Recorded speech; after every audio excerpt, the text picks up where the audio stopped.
une fois que nous avons mis en place ces révisions, nous pouvons passer à un exercice que je vais d'abord détailler et ensuite vous aurez un certain nombre de phrases que vous réaliserez par vous-même et ensuite je corrigerai l'exercice. Alors, vous allez d'abord noter la consigne de cet exercice, exercice de manipulation. Dans chaque cas proposé, faites une phrase contenant une proposition subordonnée conjonctive, complément circonstanciel de cause, puis faites une phrase avec une proposition subordonnée conjonctive, complément circonstanciel de conséquence. Vous notez cette consigne. Vous allez noter également l'exemple que je vais utiliser pour vous présenter l'exercice avant que vous fassiez l'exercice par vous-même sur les autres phrases. L'exemple est « John connaît très bien l'anglais » / John peut traduire ce texte. Vous notez cet exemple. Qu'est-ce que je remarque? Eh bien, que entre ces deux phrases ou ces deux propositions, il y a un rapport qui est un rapport de cause-conséquence. Pourquoi? Eh bien, parce que si je prends le deuxième morceau, John peut traduire ce texte, et que je recherche l'explication de cette affirmation, si je recherche les origines de cette expression, d'où vient la capacité de John à traduire ce texte? Eh bien, du fait qu'ils connaissent très bien l'anglais.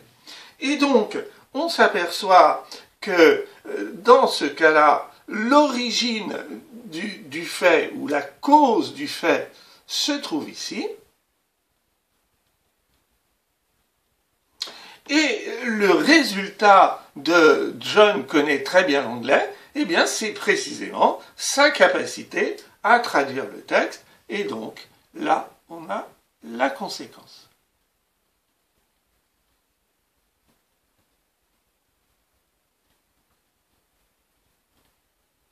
Et donc, à chaque fois, dans les phrases que je vous proposerai ultérieurement, le premier exercice sera de repérer où, dans les deux passages, se trouve la cause, l'origine du fait, l'explication du fait, et la conséquence, son résultat. À partir de là, dans l'exercice, on vous demande de réaliser une phrase qui exprimera la cause. Alors, vous allez voir que je vais raffiner, moi, puisque je vais vous proposer deux manières différentes de présenter la cause dans ce texte. La première façon va respecter l'ordre de la phrase. John connaît très bien l'anglais, John peut traduire ce texte. Si je respecte l'ordre de la phrase, et si je regarde dans les mots subordonnants qui sont à ma disposition pour réaliser une phrase qui exprimera la cause, eh bien, je m'aperçois que les mots subordonnants ne parviennent pas tous à respecter l'ordre de cette phrase. Je peux difficilement, par exemple, commencer une phrase par « parce que John connaît très bien l'anglais ». C'est difficile. En revanche, je peux très bien commencer la phrase par « puisque », ou je peux très bien commencer la phrase par « comme » ou par « vu que ». Alors, j'en choisis un. Je choisis par exemple « comme », et donc ma phrase sera « comme John connaît très bien l'anglais, virgule. Et alors, pour éviter la répétition, en français, dans la même phrase, on n'utilise pas le même mot, hein, eh bien, je prends le pronom personnel, il peut traduire ce texte.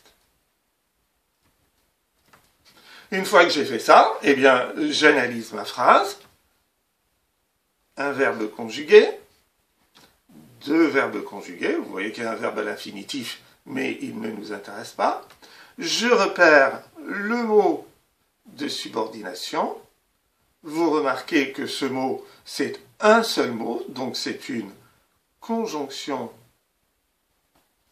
de subordination. Cette conjonction de subordination introduit la proposition subordonnée conjonctive et l'autre proposition, qui est séparée par une virgule, parce qu'il faut bien visuellement montrer la séparation des deux propositions, sera la proposition principale.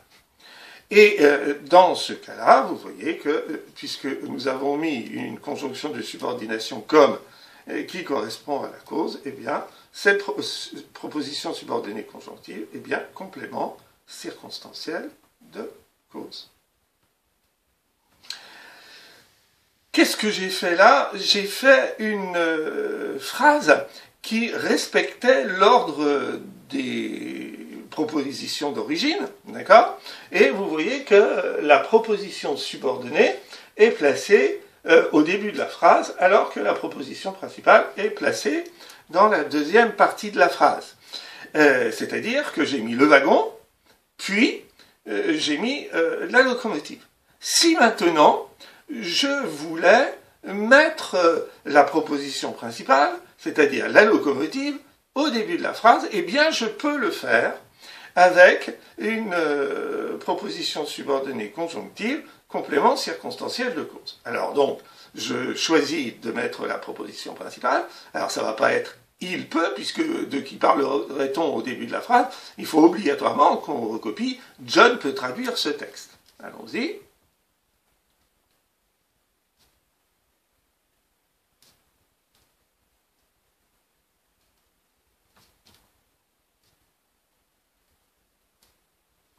Et là, cette fois-ci, je vais mettre l'autre proposition en deuxième position, c'est-à-dire la proposition subordonnée comme wagon en deuxième position de la phrase, derrière la proposition principale. Et là, je peux tout à fait utiliser cette locution conjonctive de subordination parce que, et donc parce qu'il, pour éviter la répétition, parce qu'il connaît très bien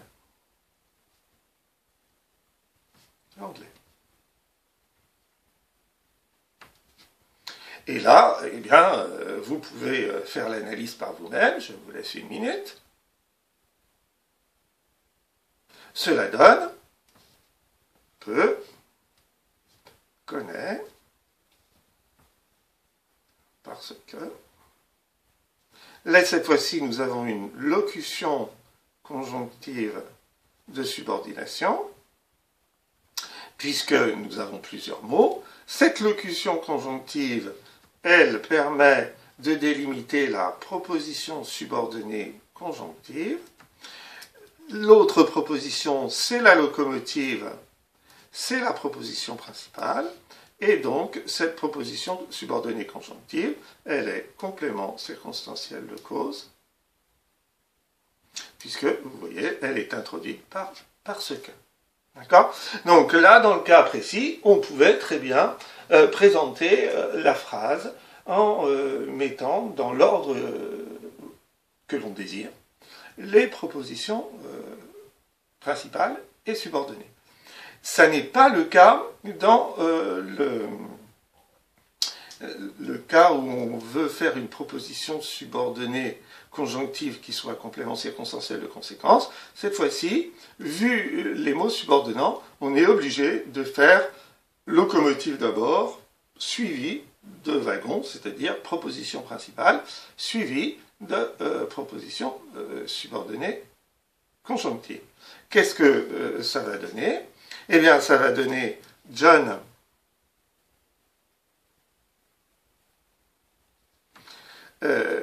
connaît.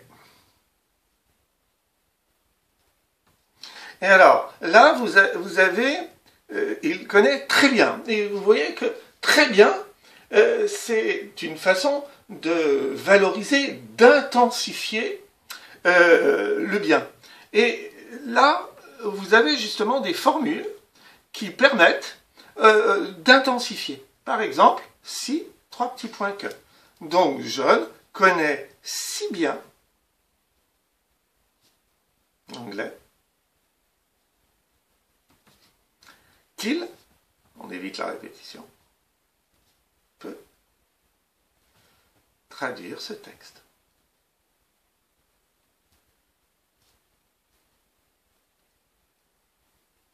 Donc, lorsque vous avez une formule qui intensifie les éléments dans la proposition principale, n'hésitez pas à choisir l'une de ces formules. Hein. Alors, toutes ne fonctionnent pas. Hein. Il y a toujours comment dirais-je, la place du sens hein, dans les mots que vous choisissez. Là, on voit bien qu'il connaît si bien l'anglais, ça marche bien. Il connaît tellement bien l'anglais, ça marche bien. Mais par contre, il connaît tant bien l'anglais, ça ne marche pas. Ou il connaît tel bien l'anglais, ça ne marche pas. Hein. Donc, choisissez correctement les mots que vous utilisez. Alors, qu'est-ce qui se passe? Eh bien, d'abord, on souligne les verbes conjugués. On repère le mot subordonnant, qui est une conjonction de subordination. Et on s'aperçoit que cette conjonction de subordination, elle a été préparée. Voilà. Elle a été préparée dans la proposition principale par cet adverbe d'intensité. Et donc, là commence la proposition subordonnée conjonctive. Il connaît si bien l'anglais, et le résultat, c'est qu'il peut traduire ce texte. Donc, c'est complément circonstanciel de conséquence. Et cette proposition qui contient l'adverbe d'intensité, eh bien, c'est la proposition principale. Alors, vous essayez d'intégrer bien les exemples que je viens de réaliser, et ensuite, vous passez à la réalisation pratique à partir de 6 ensembles que vous avez sous les yeux. Et donc, dans ces 6 ensembles, que vous recopierez en sautant 3-4 lignes à chaque fois, hein, moi je limite parce que j'ai un écran qui est très limité, mais à chaque fois vous sautez 3-4 lignes entre chacune des phrases, et même 5 lignes, hein, et à chaque fois, eh bien, vous faites comme je l'ai fait tout à l'heure. Premier travail, dans les crochets, vous mettez s'il s'agit de la cause ou s'il s'agit de la conséquence. Et deuxième partie de l'exercice, vous ne raffinez pas comme moi, hein, vous faites une phrase qui va exprimer la cause pour l'exemple 1 et une phrase qui va exprimer la conséquence, c'est-à-dire le rapport inverse, pour l'exemple 1. Donc à chaque fois, pour chacune des 6 phrases, vous avez à produire 2 phrases, une qui exprime la cause et une qui exprime la conséquence. Je vous laisse faire ce travail.